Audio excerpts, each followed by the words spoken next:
Abortion സോളുകളെ നിങ്ങൾ ആവാഹിച്ചൊഴിവാക്കുമ്പോൾ പ്രത്യേകം ശ്രദ്ധിക്കണം.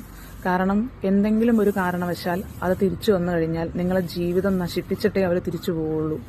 സാധാരണ ബാധ നിങ്ങൾ ഒഴിവാക്കുന്ന പോലെയല്ല. അബോർഷൻ സോളുകളെ കൈകാര്യം ചെയ്യുമ്പോൾ കൂടുതൽ ശ്രദ്ധിക്കണം. ചില സോളുകൾക്ക് നിങ്ങളുടെ കൈകൊണ്ടൊരു ഭക്ഷണമോ അല്ലെങ്കിൽ നിങ്ങൾ അവരാഗ്രഹിക്കുന്ന എന്തെങ്കിലും നിങ്ങളെ കൈകൊണ്ട് നടത്തി കൊടുത്താൽ ആവാഹനമോ ബുദ്ധിമുട്ടോ ഇല്ലാണ്ട് അവർ സ്വമേധയാ ഒഴിഞ്ഞു പോകും. ഇതറിയാതെ നമ്മൾ ഏതെങ്കിലും മാന്ത്രികരെ കൊണ്ട് കർമ്മം ചെയ്യിച്ച് അവരെ നിങ്ങളുടെ ജീവിതത്തിൽ നിങ്ങൾ എടുത്തു മാറ്റുമ്പോൾ അവർ പൂർവാധികം ശക്തിയോടെ നിങ്ങളുടെ ജീവിതത്തിൽ തിരിച്ചു വന്നു കഴിഞ്ഞാൽ നിങ്ങളെ മറ്റുള്ള കുട്ടികൾ വേറെ കുട്ടികളുണ്ടെങ്കിൽ ആ കുട്ടികളുടെ സ്വഭാവത്തിനെ ബാധിക്കുക.